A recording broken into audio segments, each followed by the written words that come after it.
So the game I'm playing today is called Thomas Was Alone. This is an indie puzzle platformer, because all of the successful indie games are puzzle platformers for some weird reason. But I digress, this is a puzzle platformer that centers on a group of artificial intelligence programs that have run amok after some sort of accident, I presume? And in doing so, they've somehow managed to gain personalities and are now attempting to break out of the mainframe that they are stored in. Or some crap like that. The actual game involves you manipulating various rectangles in order to get to the exit of each level. I mean, it's pretty standard stuff when it comes to puzzle platforming, but this game does have some unique traits that make it stand out from other puzzle platformers of its kind. For one thing, it has a narrator. Throughout your adventure, you'll have the incredible voice of Danny Wallace playing in the background. He narrates the entire journey from start to finish, and honestly, it's his narration that really makes this game, because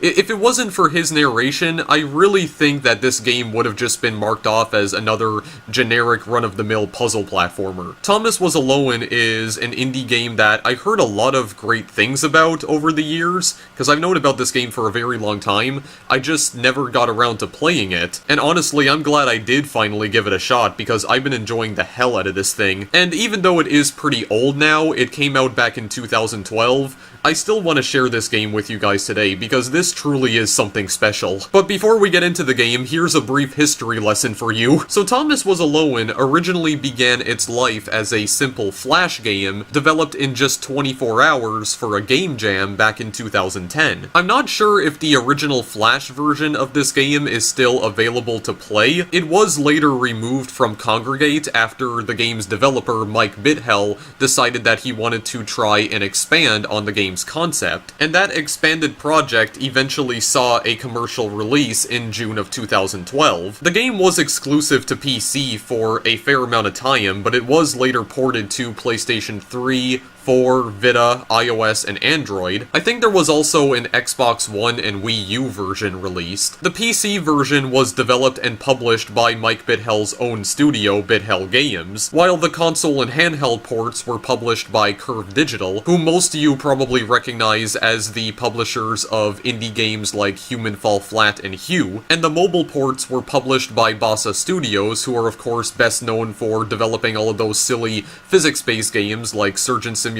2013 and I Am Bread. It's also worth noting that Bithell was employed at Bossa Studios during Thomas Was Alone's development, and also after it was launched. Bithell did become independent later on due to the amount of revenue Thomas Was Alone generated, and he would of course use this newfound independence to publish a bunch of other critically acclaimed titles such as Volume, Subsurface Circular, and Quarantine Circular. But we're not going to talk about those games right now, because we're going to be focusing on Thomas and his acquaintances today. For now, this day is all about Thomas, okay? It's his time to shine. It's his time in the limelight. Right, we're gonna go to a new game here, because we're gonna start this from the very beginning. Now, I do need to comment on the game's weird resolution. You'll notice that there are black bars at the top and bottom of the screen. I am displaying the game in a 16:9 aspect ratio, like I do with every game that supports widescreen resolutions, but for some reason, Thomas Is Alone doesn't appear to display in 16:9. It displays at a slightly more squished aspect ratio. I'm not sure if that was done intentionally to make the game seem more cinematic. I really don't know what's going on there, but there's no way I can fix it, so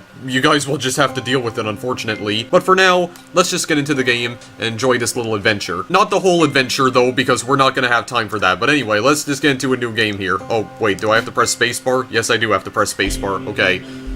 I thought it was enter, but I guess I was wrong. Okay, fine then. The program was a failure. People forget this. It was a massive flop. The coders started adding name strings to the AIs as a joke. Thomas, I'm not going to read that, wasn't special. It was just an AI in the right place at the right time. Thomas was alone. Well, a weird first thought to have. Yeah, so you have Danny Wallace's narration here. Now, I'm actually not sure how much of this I'm going to be able to commentate, because I really do not want to interrupt his narration, because his narration is by far the best part of this game. But I will demonstrate the controls very quickly. So, first of all, you take control of Thomas. Thomas is a tiny little orange rectangle right here. Well, he's not orange, he's red. I'm sorry, I'm confused by certain shades of colors, but yeah, he casts a little shadow as well. I do really like the light effects, because, yeah, Thomas's shadow actually gets shorter as he moves towards the exit.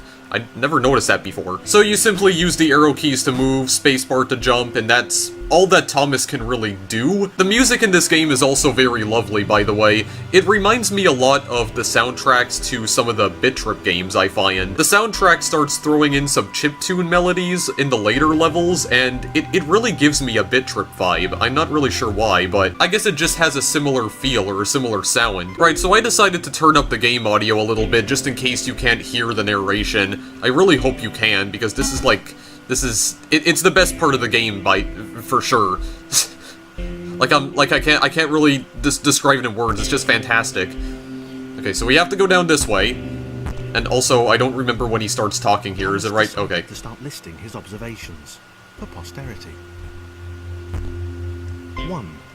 The whole alone thing. 2. Portals. They led somewhere. He'd yet to work out where. 3. Falling. Thomas was absolutely fantastic at falling. He was almost as good at falling as he was at observing. Yeah, so like I said, I don't know if I'm going to be able to commentate most of these levels, but the first few levels of Thomas Was Alone are fairly straightforward. This one, you just have to fall downwards. There's no sorts of trickery here, or no sorts of complex movements. You just have to fall all the way to the bottom part of the level and get to the exit, and that's it. Also, if you do pass through the exit while Danny Wallace is still commentating over the game, it will interrupt his narration, so that's why I stopped right before I hit the exit, because sometimes it's a little bit too easy to do that. So, let's go to the next one. The third level over here. Okay, interesting. Thomas couldn't fall past this block. Think, damn it, think. What if there was some kind of inverted fall? Some way to... what's the word? Jump. Well, as it turns out, we do have a way to jump. We simply press the spacebar. It worked! Thomas had solved the great inverted fall mystery. Yeah, see, it's little quips like that makes it extra special, the narration, because that is always a good thing. The narration in this game is genuinely amusing. Comedic narration is the best form of narration in any form of entertainment, not just video games. I mean, humor is subjective, of course, so it probably won't appeal to everyone, but it's pretty damn good in this game, I'll have you know. So we'll just move on here. We got a very small level this time. A big jump. But Thomas noted there was no real danger in missing it. The world didn't want him to fail here. It was pushing him, but gently. Yeah, so I should also mention by this point that there is no fall damage in this game. If you fall from a great height, it doesn't kill you. It's basically like Portal. However, there are certain hazards that can kill Thomas and some of his other friends that we'll get introduced to soon, but we'll discuss that later on. For now, we have to make a big jump! There we go, we made the big jump. So yeah, you just jump at the very edge of the platform there, and you can just make it over. Thomas can jump pretty far. It seemed a little dangerous.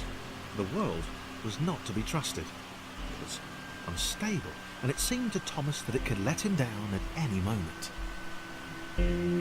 Right, so this... starting to suspect it might even be doing so on purpose. Paranoia.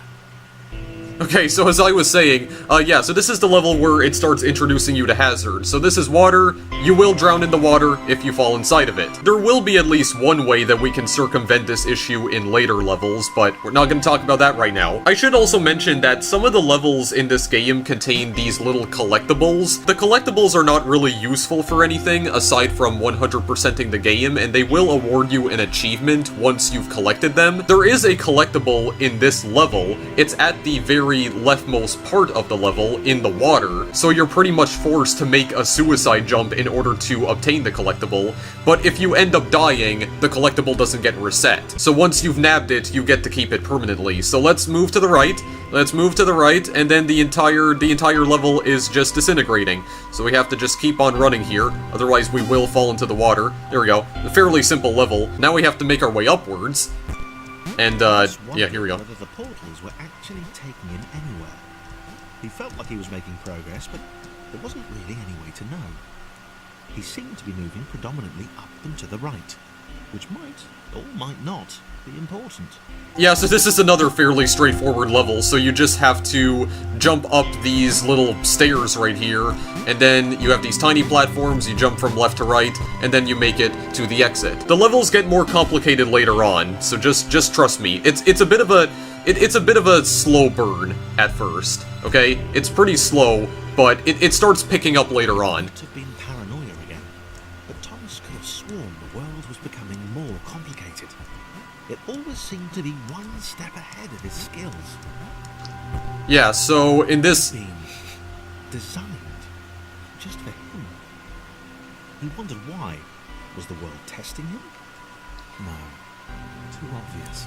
Yeah, so this level, you just have some more complicated jumps here. You have much wider gaps that you need to jump over, but because Thomas is fairly agile, he can make it across just fine, because he can do anything. He can do anything he sets his mind to. You just gotta offer him some motivation is all. That's all you gotta do. Something about the boiling, toxic, glowing water intimidated Thomas. He didn't like it. He certainly didn't want to swim in it. He made another mental note. 4. Water. Not good.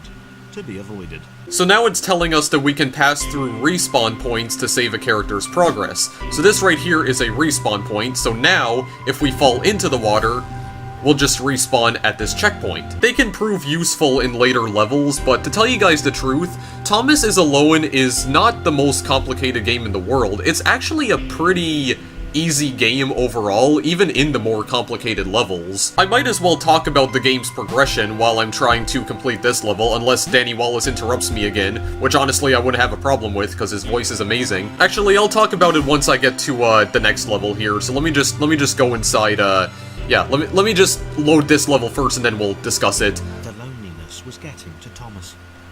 No amount of observation or obsessive note-taking could combat that. Right, so real quickly before we continue on, this level, it's just a bunch of squares that you have to jump up to. Again, get to the very top of the level and make it through the exit. This one is a little bit more complicated though, because you kind of have to think about which square you want to jump on exactly, because there's some squares that you jump on, but you have literally nowhere to go. They're placed too far away from other squares, so if you try jumping to one, you won't be able to make the jump. So this one does require a bit more thinking, and I do believe Danny Wallace is gonna narrate this part, like when we start getting to the top here, so just hang on a minute. Hang on a minute. I know he starts talking again at some point in this level, but when though? When we make it to the end? Okay, never mind. I guess he's not gonna talk. I thought he did. I thought he had, like, 2 separate lions. Okay, so all of the levels in Thomas is Alone is divided into 12 separate worlds. The first world is World 0. This is where we get introduced to the main mechanics and also the protagonist of this game, Thomas. So this game contains a total of about 120 levels. Again, it's a lot longer than I had initially anticipated. If there's one thing that genuinely surprised me about this game, it was its length. Especially when you consider the fact that this game was made on a very tiny budget. As a matter of fact, I think the amount of money that Mike Bithell spent on this game in total was only like, I think £5,000, which in Canadian dollars, I'm not sure what exactly that would equate to, maybe $8,000 or $9,000. So I'm pleasantly surprised that he managed to squeeze a lot of content into this game, despite the game being made on such a small budget. Anyway, that's the entire level right there, so again, fairly straightforward. Then you have this one with moving platforms. Had a new theory. The world was training him. He could feel himself getting smarter. There was the mental list to consider. Over the minutes and seconds since his spontaneous generation, he'd become a pretty skilled jumper. He was evolving. He just wished he had someone to share it with. Well, thankfully, we'll be introducing him to a new friend in, I believe, the next level, as a matter of fact. Yeah, so this level is also pretty simple. You have all of these moving platforms. You have to try to time your jumps accurately. Like, you have to try and time them when the platforms are moving upwards so you can get additional height.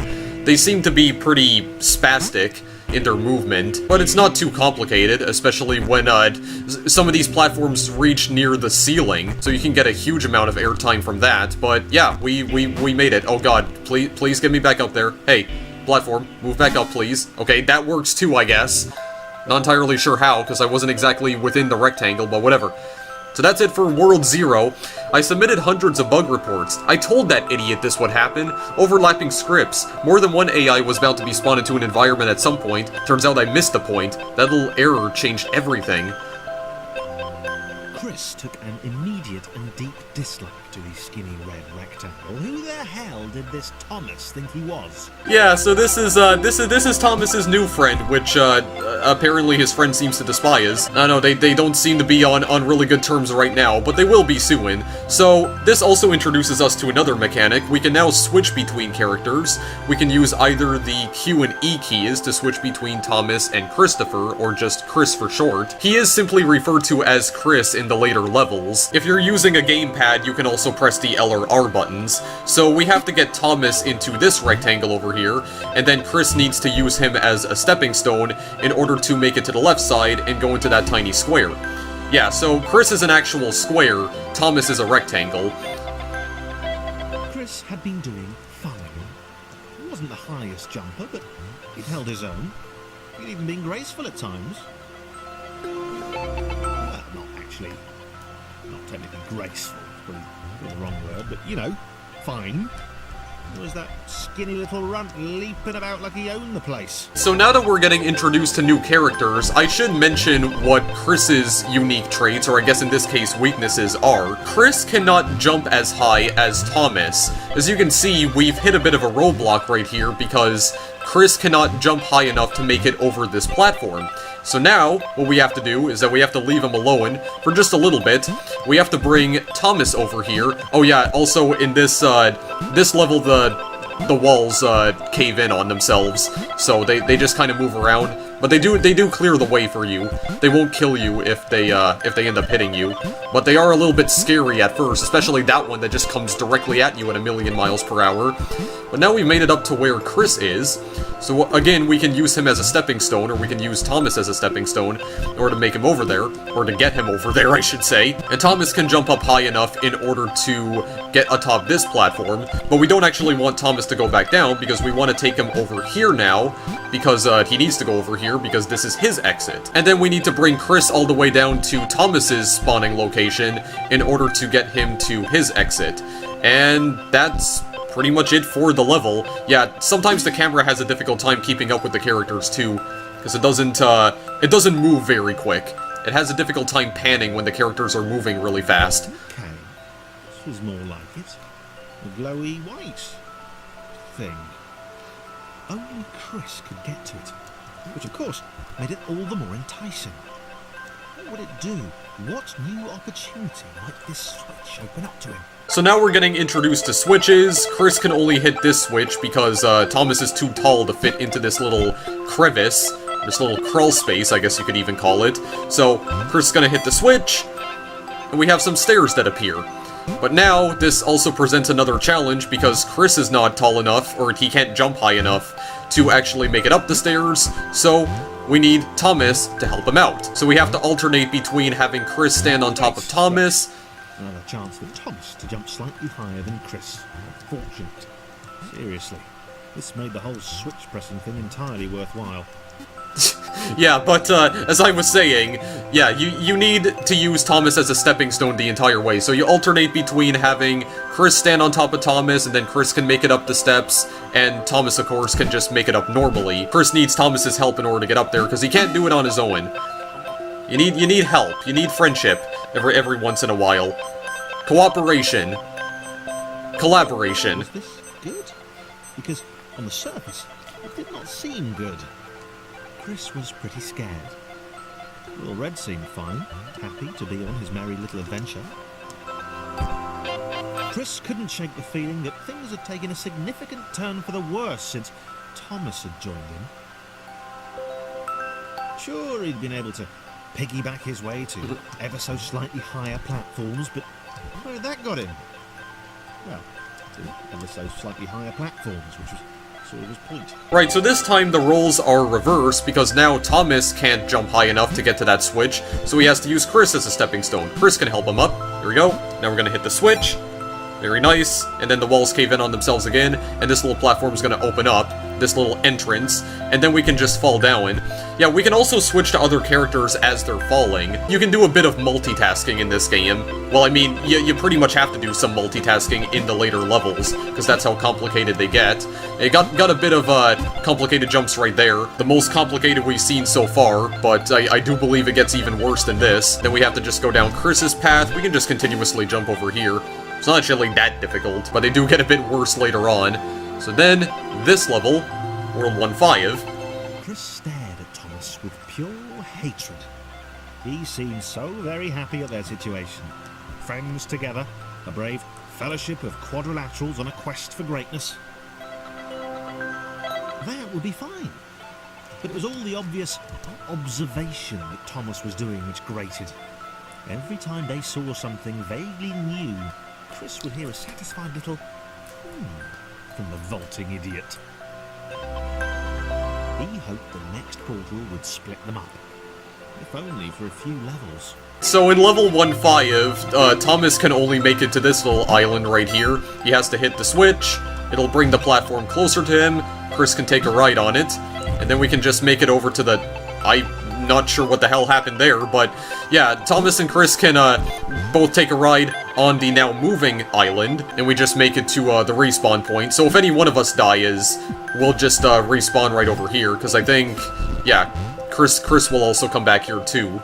So essentially you have infinite lives, but it's like, if you don't want to risk going all the way back to the start of the level, yeah, you should probably hit the checkpoints. But as I've stated previously, the game is not the most difficult in the world. Honestly, I feel like Thomas is Alone is more of an experience than it is a game, because it's so simple, but it's so charming at the same time. The fact that all these, like, tiny little shapes, like these very simple geometrical shapes, these simple little quadrilaterals, like, you give them their own unique personalities, and then it just makes the game, like, so... I don't know, it just makes the game resonate with you a lot more, because like I said, if it wasn't for Danny Wallace's narration, or even the fact that this game has an actual story, and there's an actual narrative, and all of these, like, little artificial intelligence programs have their own drive and their own reasons for trying to escape this computer mainframe that they're trapped in. If it wasn't for the various story elements in the narration, like I said, I think people would just look at this as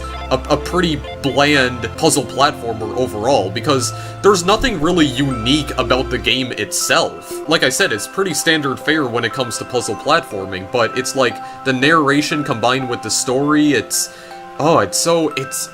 what makes the game so fantastic. I guess you could also take this as proof that graphics really do not matter in video games, but let's be honest, that argument is just old and tired out at this point. The problem is that it's been argued way too many times, but anyway, we have to go up top right here, so we do have to split for just a short amount of time. Thomas has to take the top route, while Chris has to take the bottom. So we're gonna take Chris over here first, actually. I'm just gonna get him out of harm's way. And he has to... what exactly does he have to do? He has to do a little bit of platforming over here. Yeah, so this is where he's gonna be placed. So his is pretty straightforward, and there's not really any real element of danger at all. Chris's path has no real element of danger whatsoever. Thomas's does. This one's a little bit more complicated. You have some very dangerous jumps that you have to perform. Also, this platform that is kind of spazzy in its movement also moves really quick as well. You gotta jump from platform to platform as quick as you possibly can, then you just fall back down, and that's it for the level. Really not that difficult. And then we get introduced to another guy, John, or another AI. He knew that this was his chance, a moment to shine. This was game day. Indeed, it's game day. It's time for John to have his moment in the limelight now. Yeah, so now we're introduced to John, who is a very elongated rectangle. He can jump the highest by far out of all the other characters we've been introduced to. I guess one comparison I can make to him is Luigi from Super Mario Bros. 2, even though I already compared Dustworth from Dust Force DX to Luigi already. Whatever, I still think the comparison makes sense. So what you gotta do here is that we have to get Chris and Thomas on top of John. So we have to balance them both up here. And then I think what we gotta do is just... You see, I'm a little bit of a perfectionist because I like to have their outlines within the entire square or rectangle. But as you can see, even if you have Thomas on the side, I think the way the exits work is that at least half of them have to be inside the exit in order for it to count. I believe that's how it works. This would not do. John needed room to show off his exceptional skills. As it was, he was trapped on the wrong side of these little dot things. Where'd they come from, anyway? This level right here, yeah, you have to put John in that little, the little pit right there. So that way Chris and Thomas can pass on over to the other side, because normally, yeah, John is too tall for Chris and Thomas to get past him, because he extends all the way to the ceiling almost. So then we just move Chris and Thomas over here, and then we can take John out of the pit and just move him back to the start. Also, we got an achievement, Mario. I think that's because I jumped so many times in the game. John inhaled the air of the open space, and it smelled of awesome. Time to flex those muscles, to put his training to use, time to show those little dots how it was done. Yeah, we'll show him how it's done. Also, John can move pretty damn quickly as well. So because he is the highest jumper out of them all, we can make it up these incredibly tall platforms. John we hit... decided to press the switch to let the little dots catch up with him. John cared for his new allies. Okay, just slow it down. Tell from the sympathetic expression practiced in the mirror all these years. Yeah, so you hit the switch and then it just, yeah, it brings down some more stairs. Okay, just hang on a moment. Just pace yourself there, Mr. Wallace. Okay, so now that the platforms have dropped down from the sky, because normally Thomas and Chris wouldn't be able to cross the water because they wouldn't be able to jump all the way over that. Now we can get them across safely. Chris needs to get up here because he can't do it on his own. He can make it up the tiny steps, but Thomas does have to aid him along the way, and he has no choice. And then I think right here, well, actually, no, I think, yeah, because Chris will still be able to get up that. I was about to say we might have had to use John, but no, they can do it on their own. They don't need his assistance. They do not require the assistance of an adult anymore.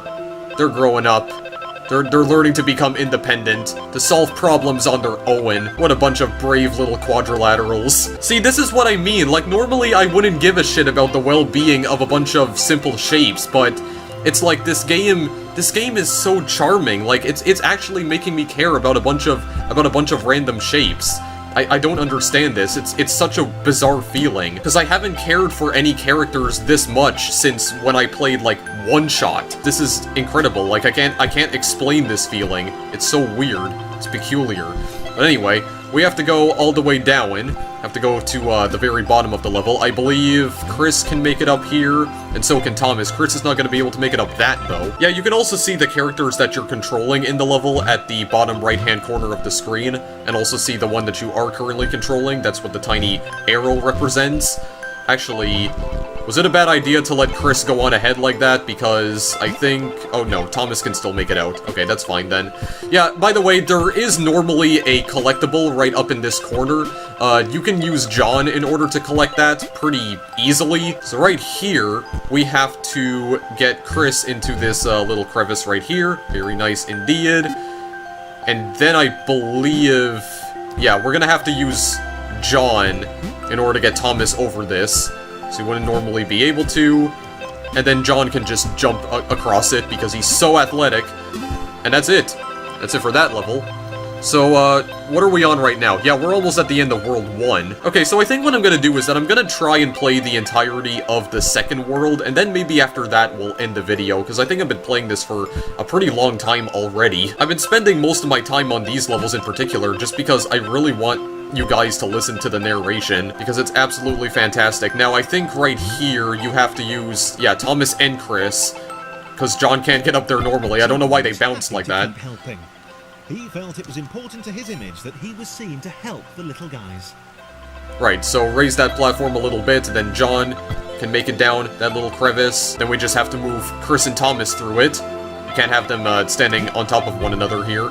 Then we have to get Chris up this way. Actually, no, I think Thomas needs to go first. Okay, I think this one kind of confused me a little bit. I think I need Thomas up here. Yeah, because I think in order for this to work, we actually need Chris to get up first, but I think Chris needs to be standing on top of Thomas and John. I think what we need to do, get Chris up here first, and maybe move John outwards a little bit. Hang on, let me control him here.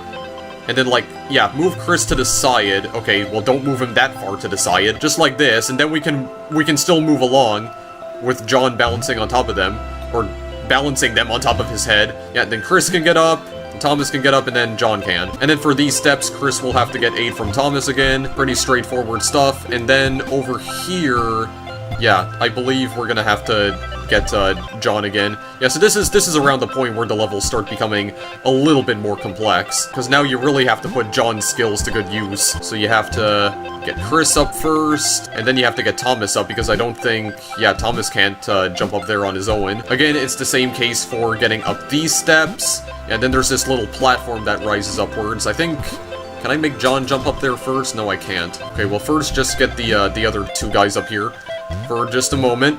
Just hang on. And then I think before it leaves... Okay, I don't know why I couldn't jump there for a moment, because Thomas bounced. Yeah, sometimes the physics in this game can be a little bit wonky at times, because I don't know why... I don't know why some of the shapes sometimes bounce randomly. There's actually one level much later on in the game where you can actually glitch underneath a platform. The red one, Thomas, had a charming way of applauding every time John jumped. Yeah, so as I was saying, there is a platform in one of the later levels that you can actually glitch yourself out on, and it's really weird, because it actually goes underneath a platform, but there's nothing like preventing you from getting crushed by it, so you just kinda... the physics kind of freak out as a result.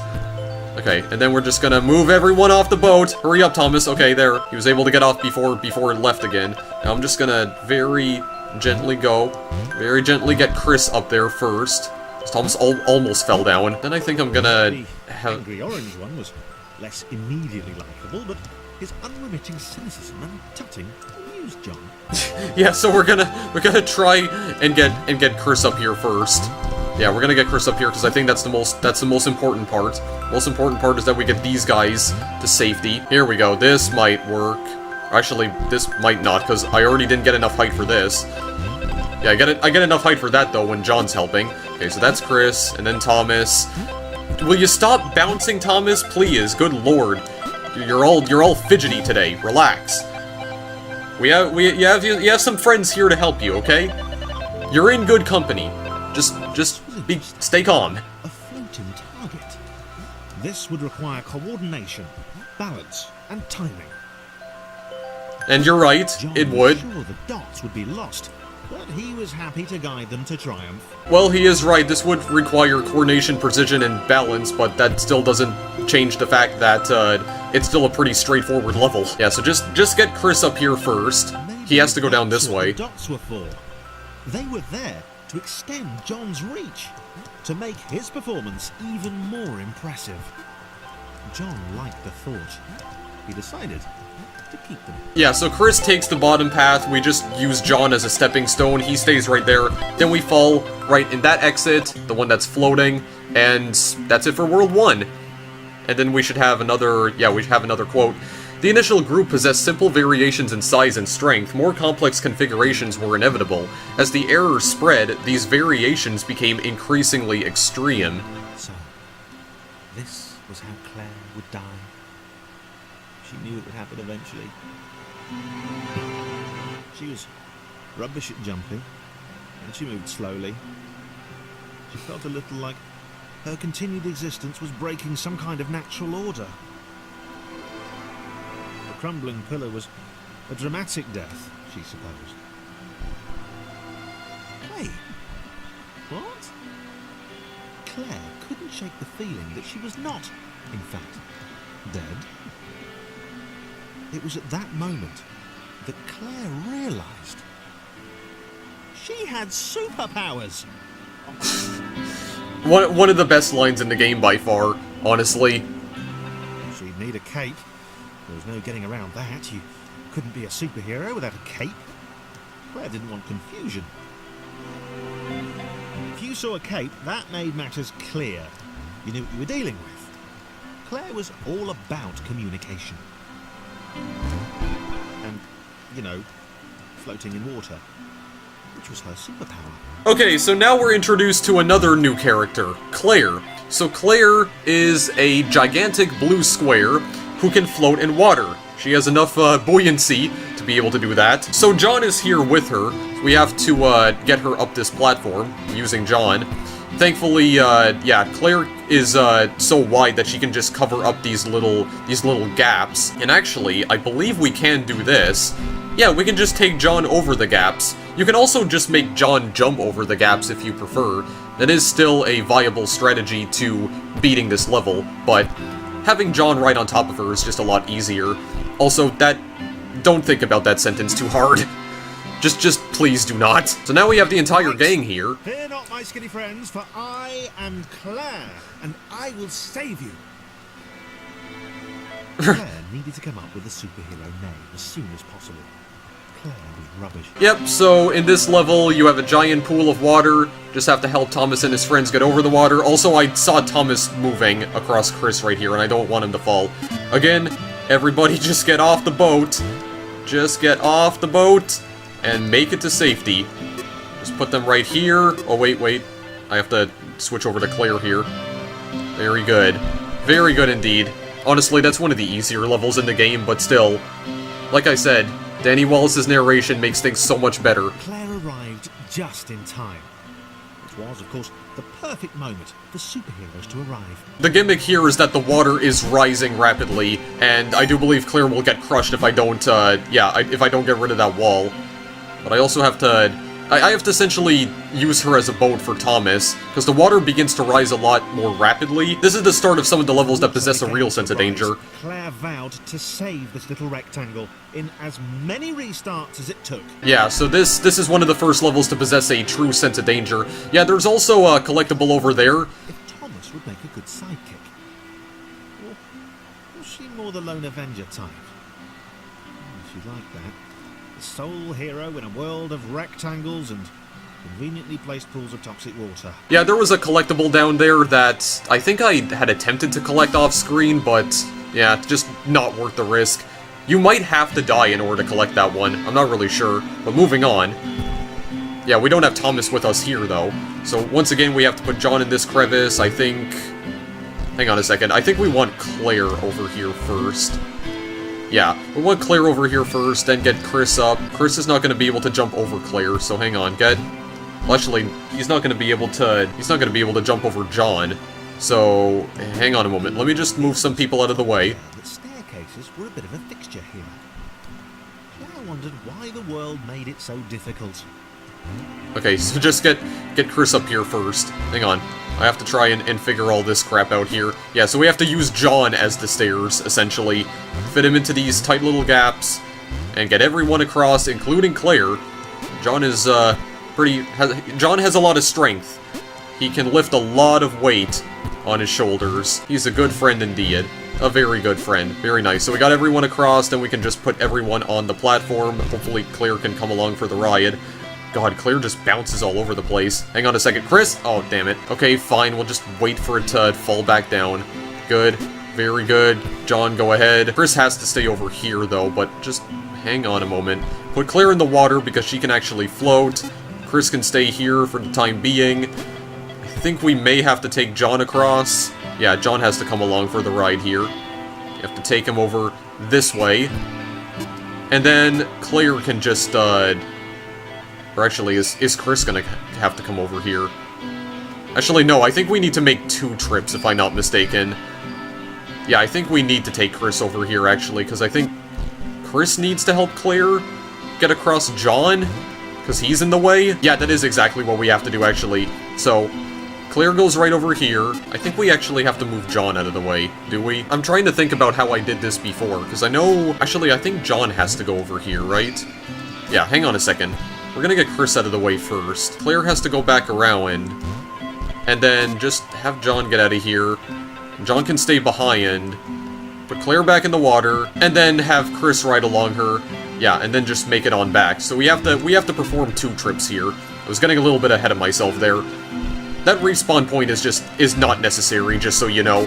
Hang on a second. Move John out of the way one more time. There we go. We beat the level. Like I said, that respawn point's really not necessary at all. It's not the most complicated level. Probably needed a nemesis. A villain who would show their true colours at the worst possible moment, hurting all she held dear. Okay, so... Was the most obvious choice. He seemed stroppy enough. His jump was so pathetic that it conveniently avoided Claire's insecurities. Yes, Chris. Diabolical Chris. The fiendish Christopher. Okay, so yeah, we had to hit that switch in order to lower the water level. But before we get Chris over... Okay, I don't understand how John fell off, but hang on a moment. Get back on, please. Fine, we'll take it a bit slower then. If you're truly afraid of the ocean... Fine, just get everyone across safely. Yeah, and then I don't think Claire's gonna be needed anymore, so we just move her all the way back over here. So now, we have to help Chris up, and Thomas. John can just jump back up here. Very nice indeed. So that's their final resting place. I'm making it sound as if they're going to die soon, but I don't know, there is something kind of evil that happens to the characters later on in the game, but I'd rather not spoil it. And you guys are not going to be able to get to see it anyway, because... Off somewhere? Plotting Claire's downfall? Claire was honest, and she had to be because she was a superhero. This was a troubling turn of events. Still, there were reasonably sized bodies of water to cross. Okay, sorry about that, guys. I completely forgot that the narrator begins talking immediately once this level begins. But as I was saying, there is something kind of evil that happens to the characters later on, but you're not going to get to see it because it only happens much later on in the game, and we're not going to have the time to get to that point. Like I said, this is probably going to be the last world that we play, and then that'll be the end of the video. I would love to play more of this, though, so who knows, maybe there will even be more videos of this in the near future.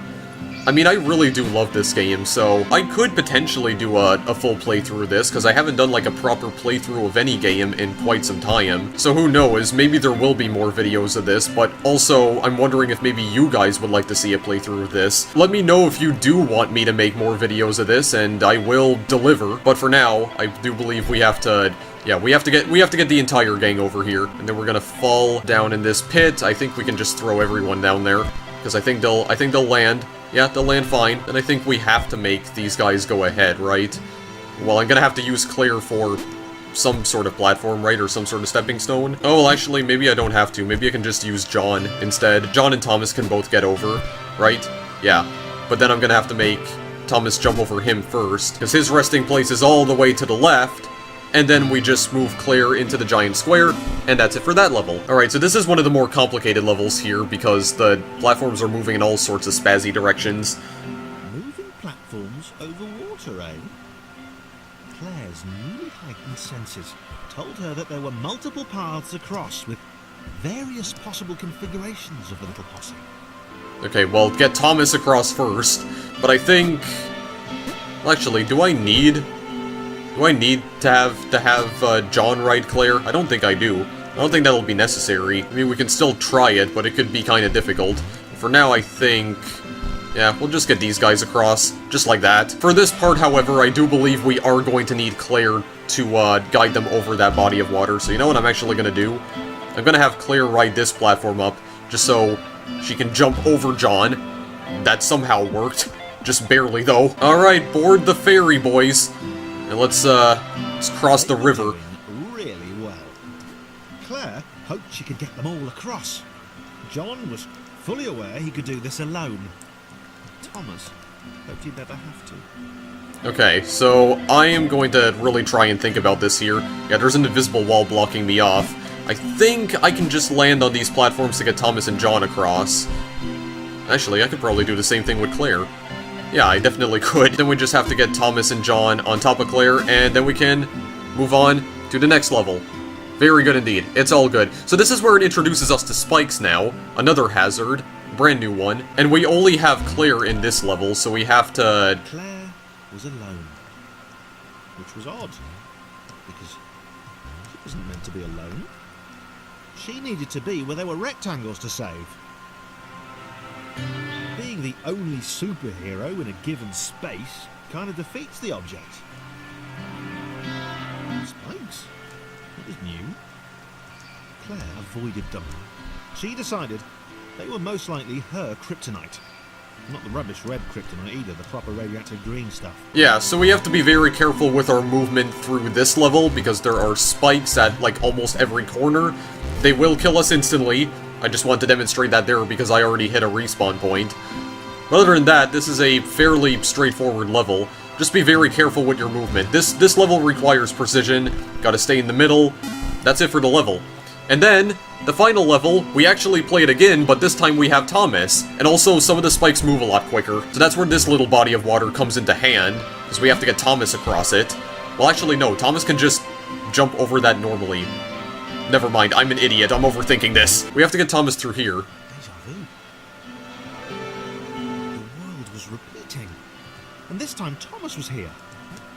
Claire felt something had gone wrong. There was a disturbance in the force. Something had altered the matrix. The world was reacting to their progress. It was amassing its forces. It was plotting against them. Claire finally had a nemesis. Well, at least it's good that Claire's sense of purpose has been fulfilled now. So as you can see, this version of the level is definitely a lot more dangerous, because now these spikes over here, they're moving a lot quicker, so we have to jump from platform to platform a lot faster. Gotta time our movements here.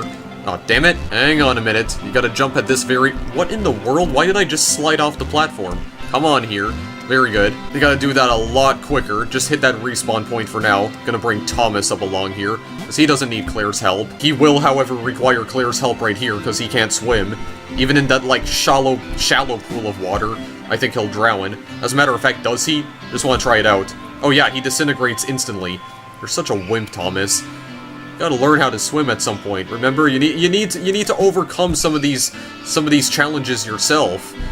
You can't rely on other people to do it for you all the time, to assist you. At some point, you gotta learn to do it yourself. Oh god. Okay, there we go. I would just have to make Thomas do the same thing. I mean, it's a lot easier for Thomas, because he's not as wired. And that's it. That's it for the second world, or I guess technically the third. Yeah, and then we get introduced to another character here.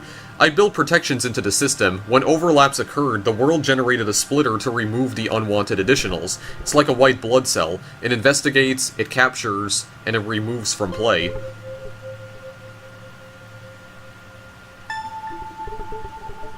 Well, here's World 3. Also, this is where the music gets a little bit more mysterious, and I really like it. I really like the World 3 music, especially. It has, like, that atmosphere. That, like, mysterious, foreboding atmosphere. Please, this one was behind a wall.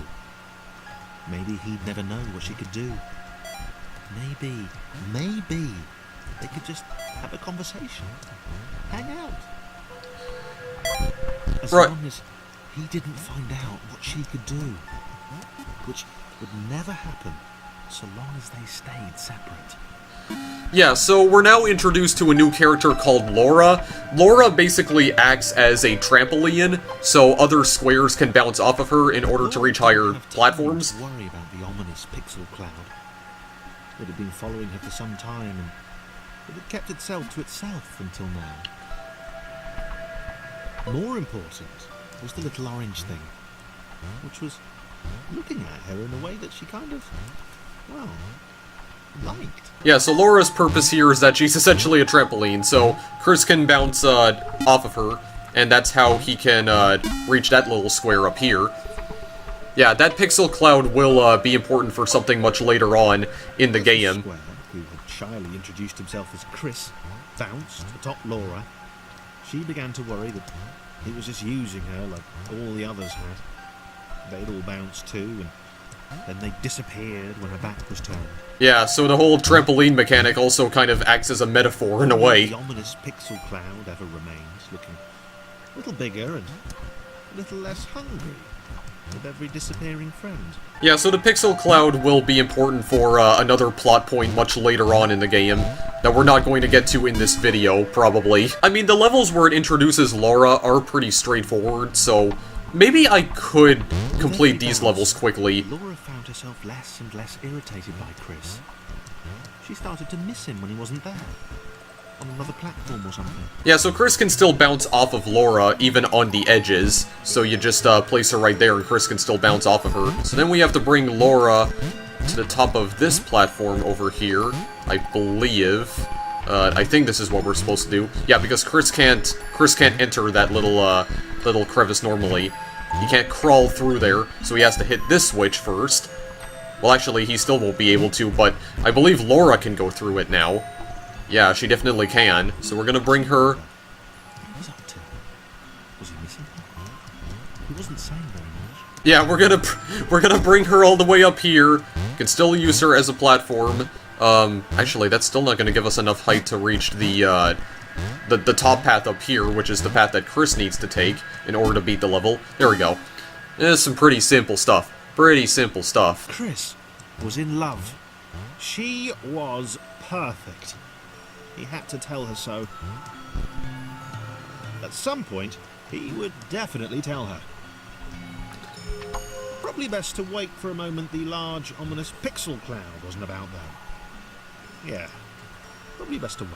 Okay, yeah, we're getting into something a little bit dangerous now, but I think what we can do here, yeah, is that we can use Laura to get over the gaps, if I'm not mistaken.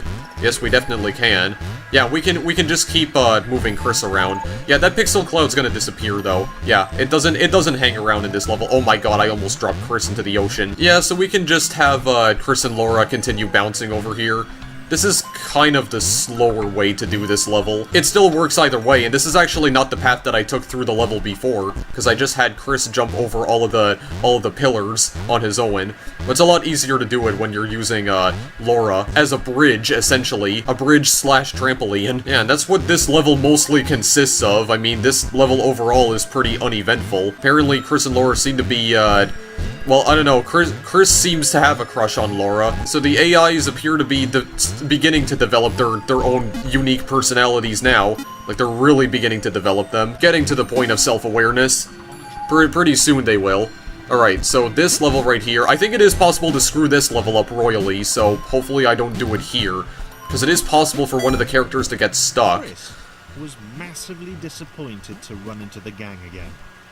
He'd enjoyed the alone time with his new girlfriend. Right, so, oh yeah, there's the pixel cloud again. Yeah, so you have these tiny little crevices that only certain characters can enter. Thomas can only enter this one. We have to hit the switch over here. Very good, so we just fall down even further, because, again, we have to get to the bottom of the level. We just have, all the guys bouncing on top of Laura. Also, John somehow got stuck here. Laura can't really move anywhere, so she's just kind of trapped there for now, but we're gonna hit the switches so we can go down. If I say it out loud, he told himself. He didn't want to scare her off. I think this one we can just use John. Yeah, because he leaps the furthest. We can just hit this switch from all the way over there, and then they fall back down. You also see the light rays that are moving around too. I really do like this game's lighting system. Again, this was also made on Unity, so again, another testament as to how underappreciated the Unity game engine is. Also, Laura can just stay in there, because that's where her exit lies anyway. Very nice indeed. Yeah, it is possible to get Chris stuck in that level. Laura, and the eager-looking pixel cloud of death which seemed to be watching her. Sure, they'd use her inherent bounciness to reach slightly higher jump points, but they wouldn't strike up a conversation with her. Chris found them rude. Yeah, so it's possible... Rude? and always there. So it's possible to get Chris stuck on the other level, like in where the very final switch lie is. You're supposed to bring John into that area of the level. It is possible to bring Chris there as well, but Chris won't actually be able to escape the room, so you can end up getting him stuck. Actually, that might even apply to Thomas, but I don't know for sure. Right here, you just have to hit the switches on top of the ceiling in order to unlock the way for Chris. Gotta just take all the doors down so Chris can get through, so we're just gonna bring him over this way. Yeah, I'll definitely end the video after this world, guys, I promise. Or who knows, maybe I'll just keep on playing it. I don't know. To be honest, I don't really care all that much for, like the length of my videos, because I know I've always complained about the fact that I've been uploading so many, like, videos of incredibly long length, most of them usually in excess of 40 minutes, or sometimes over an hour. But to be honest, I really don't care that much. I'll just play games for as long as I feel like it. Sometimes I might even play through an entire game, even if it does take, like, over an hour. I actually kind of like doing these long-form videos anyway. I really don't think it's too big of an issue, honestly. I don't really care about how long my videos end up turning out. Okay, so this is the level where you can kind of, glitch yourself out. The others wouldn't drop it. Who's that cloud guy? Why is he following us? What's that rumbling hungry sound he keeps making? Chris, can we just leave Laura behind? This is the level I was talking about where you can bug yourself out. So I'll just, demonstrate this here very quickly, if I possibly can. I'll do this with John. John will be the guinea pig. Here we go! Oh, come on, he just gets moved to the side. Well, there's some other glitchy things that can happen. Like, usually the glitchy movement is a lot more pronounced. Come on. Oh, it only moves into the side. Okay, maybe that is the intended solution, but... Or, the intended solution, what am I talking about? Maybe that's the intended movement. Maybe it's like the game's way of, like, idiot-proofing or something. Yeah, but we have to make it on top of these moving platforms over here. That's the key to getting through this level. How did John get stuck to the side of that wall? What is happening with this game's physics right now? Here, we can just... Okay, well I was gonna say we can make him jump up here. I mean, we definitely can. We have to take everyone to the top of the platform, though. I think we can take Laura along. Yeah, she has to ride one of the platforms that are coming up from the top over there. Hurry onto this platform. Then maybe we can jump over to this one. So maybe she can meet up with the gang. Actually, no. We're gonna keep her on that platform for now because she's gonna have no place to move at all. Although, we can use her as a trampoline, so perhaps this could work. Okay, well, hang on. There we go. Yeah, that definitely works out. That definitely works out. And then we're gonna have to somehow get Chris up this way. Yeah, over here. Yeah, we'll just have Chris come over here for now. And then we'll find a way to get Laura up here, which I think will be pretty easy. Yeah, she has a lot more leeway when it comes to jumping, like, right off the edges of platforms, because she's wider. Yeah, this will be good. This will be all fine and dandy. It took me way longer to figure this level out off screen.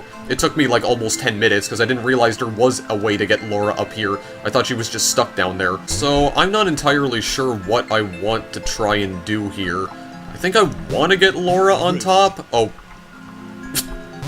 I think I want to get Laura on top here first. Yeah, by jumping on top of these tinier squares, the tinier insignificant squares. Oh, I can put Thomas on the other side. I mean, this could probably work, but they need to go somewhere, right? Actually, where is... Oh yeah, right. John has to hit that switch up there. Oh god, Laura, where are you going? Where are you going, sweetie? Oh my god, she's freaking out. Okay, hang on a second. Hang on a second, I did a goof. I'm pretty sure I did a goof here. Chris? There we go. I at least got Chris across. Hang on a minute. Okay, I can't even move her now. Okay, go there. And then I think I need to have... Yeah, Chris can just bounce on top of her for now. And then I have to get Thomas and John over to that platform. Oh, please! Oh, the train was beginning to move away from the station. I tried to grab onto it as fast as I possibly could. Didn't work out in the end. Okay, get John across first. Yeah, can he bounce? In order to get all of these guys out of the level, you have to, like, synchronize their bouncing here. So you have to wait until their bounces get synced up, and then you should be able to leave the level. I think it happens automatically. I'm pretty sure. Like, eventually it'll just sync up on its own. There we go, just like that. Right, so in this level, we have to hit switches in order to raise the water level, because we have Claire back now. There we go, you can even see the water. Water splashing down, filling up. I don't think we... Yeah, Laura doesn't need to go anywhere right now, but I do believe we are going to need Chris for this one. I'm pretty sure, because, yeah, Chris is the only one who can enter this crevice. She liked Chris. She liked having friends. These ones Oh, Laura, please! Sticking around, too. Okay. Not like those losers from before. Okay, I kind of freaked out there for a moment because Laura was about to drown. Everybody, just get off the boat for a moment, because now I have to try and figure something out here. So I think what I need to do, gotta get Claire a lion, move Laura into the middle, and then I think I have to just bounce them upwards, right? Yeah, I think that's what I gotta do.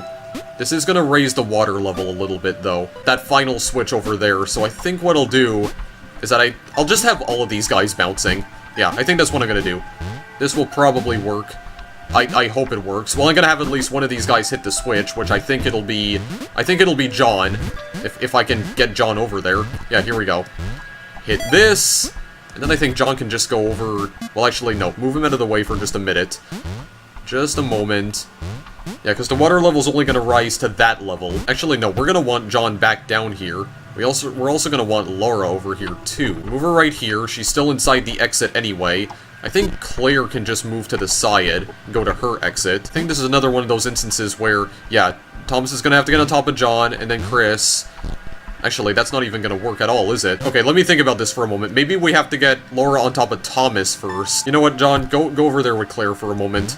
Just go and talk to her for now while I try to figure this shit out. Actually, maybe you have to go on top of Chris.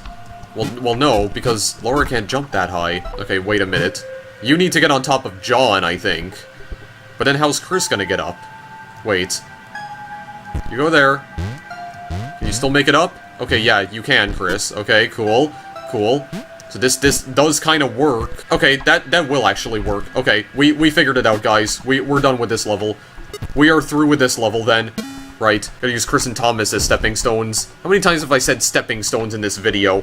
Feels like a million. Okay, so first of all, hit this switch. Getting closer. It was spending more and more time hovering around. Laura could tell it was making the others uncomfortable. Right, so we have these moving platforms, but we also have some moving spikes. Now, Claire's not gonna get hit by them, because she's not tall enough, which is good. That's ideal, because we don't want that to happen. Move John over this way. I think I might want Laura to go next, so you know what? Take her up here. Oh god, she's... Okay, yeah, she can move out of the way. Oh wait, no, she doesn't have enough height. Okay, well in that case, maybe I could move Claire out of the way for just a minute, so I can make room for her. Yeah, but, okay, well, hang on a second. I'm not gonna do this while the spikes are in the way. Actually, John needs to go over to that part anyway, so hang on. Claire, move for a minute. Put John over that way, and then just move Claire to the left a little bit more so that at least Laura can get to her exit, and also that Claire doesn't get hit by the spikes. That's not gonna be ideal at all. Okay, stop. Okay, now Claire can move over this way. Very good. And then I think... Yeah, I think these guys can just make it up there normally. So you know what? Bring them both. Bring them... Wait. Damn it. I wanted to try and bring them both, but you know what? This might still work either way. Alright, Thomas. You're the only one left. Get up there, buddy. You gotta jump for joy. You gotta jump for joy. You gotta reach high in order to get the things you want in life. Very nice indeed. No simulation can support too many entities. At a certain point, something has to give. If Thomas hasn't possessed those exact personality traits, it's likely the story would have ended there. We'd still be in business. Right, so then this is the level where it introduces colored switches. Thomas did not like the cloud. He'd long since stopped listing his observations, but he instinctively observed that this thing was bad. We've been right about the water. Yeah, so this level introduces colored switches, so there are only certain AIs that can activate these switches. So John can only activate the yellow ones, so if I try hitting the red or blue, it does absolutely nothing. If I hit the yellow one, then it suddenly activates. But you know what, guys? I'm not even going to attempt to solve this level, because, to tell you the truth, my throat is starting to get pretty raspy, so... I think it's time to end this video. As much as I don't want to quit playing this game because I love it to death, I think I need to stop for now. I do feel like I'm pushing myself just a little bit beyond my capabilities. I am gonna do this in the meantime, just gonna make everyone bounce on top of Laura. Gonna get everyone as close to each other as they possibly can so they have enough room. Well, actually, Claire might not be able to. Well, no, I think she'll have enough room because she could just bounce on the side of her, right? Yeah, there we go. Okay, well, hang on a second. Chris fell off. Hang on a moment. We need to get Chris back on because he fell off. There we go. Alright, well, while these guys are hopping around and jumping for joy, okay, and while Chris keeps being a stubborn asshole, I mean, isn't that kind of what his personality in the game is supposed to be? I mean, it does describe Chris as being pretty cynical, which is the only real reason why he even hates Thomas in the first place. Actually, I just realized they're kind of pushing Laura to the left. Okay, I guess this game is a lot more physics-based than I thought. Fine, get everyone on top of Claire, then. Just have them bounce on top of her. Yeah, that could work, I guess. And Chris can go sulk in the corner for now. That's what you get for being a party pooper. Then they just stop bouncing. Okay, I guess they're all being party poopers. They already tired themselves out. Well, I mean, at least Thomas can go and hit the switch now. At least I figured out one solution to this puzzle. Or should I say part of the solution? Okay, in all seriousness, though, I'm going to stop now. So that is Thomas Was Alone. That was about, I think, 1/3 of the game. That was like the first 4 worlds, including World 0. But there is definitely more to see beyond this point, because we do get introduced to another new character in Worlds 5 and 6. And those are not the only new characters either. I think we get introduced to at least 4 or 5 more characters by the end of the game. For now, though, I am going to stop. I really need to take a break from this. So that's where we're going to conclude our little trek for the time being. Long story short, I absolutely love this game. Like I said, it's not the most complicated puzzle platformer ever. It revolves around a pretty simple concept. You just have very simple shapes, rectangles and squares, and you gotta essentially make them cooperate with one another. Use their strengths and weaknesses to your advantage. For instance, Chris is one of the weakest jumpers in the game. Well, he can just use Thomas and John to help him reach higher platforms. Claire floats on water, so you can essentially use her as a boat. And Laura you can use as a trampoline, under some circumstances. I don't know, sometimes they don't always seem to bounce. I mean, Claire was being kinda stubborn near the end because she just stopped bouncing all of a sudden. And I have actually seen that happen when I was playing the game off screen, so I don't know if that's a bug or not. Game seems to be a lot more physics-based than I initially thought, but the physics don't seem to be the most optimized. I wouldn't say this game has the best hit detection. There are some flaws, but overall, this was still a very enjoyable experience. It's the narration that really ties everything together. Danny Wallace's narration is just absolutely fantastic. Mike Bidhell made a very good choice getting him on board with this project. The music is astounding as well, really does give me those Bit Trip vibes, at least in the early levels it does. I mean, the genres do kinda switch up, like in World 3 for instance, because then the music becomes a little bit more melancholic, but I will be perfectly honest when I say that the game itself is not really the most impressive thing I've seen in gaming. I really don't think this would be the same kind of game if it wasn't for Danny Wallace's narration. Like, you completely extract that element from the game, and you're left with a, in my opinion, a pretty uninspired puzzle platformer. A basic run-of-the-mill kind of deal that really isn't too unique in its own right. I don't understand why this game is so good. It's so weird because the moment you add narration, and of course it has to be a British narrator, I don't know, I feel like that's become a bit of a cliche at this point, but I don't know, man, you add a British narrator into the mix and it makes it like a worthwhile experience, and you give backstories to all these simple little shapes, and you've got yourself a contender for quite possibly one of the best puzzle platformers of all time. I don't think I've ever cared this much about the well-being of quadrilaterals as I did in this game. Like, this is, like, what is happening? Why do I feel this way? This game really gets you. It does something to your brain. I really feel as if I shouldn't like this game as much as I do, because the game's simplicity was one of its main criticisms, even from its players, because I think Mike Bidhell stated in an interview a few years ago that Thomas Was Alone's simple concept was what drew criticism from a lot of players. And I also know that Thomas Was Alone didn't receive the best reviews. I mean, some of the highest reviews it got was like a 9 out of 10 from Destructoid, but all of the other major gaming outlets I can think of gave this game either an 8 or a 7. So it's definitely not the most critically acclaimed indie game out there, but I don't know, man, I feel like there's so much more to this game despite its simplicity. Anyway, I'm kind of going off into rambling territory again, so I'll just leave you with this.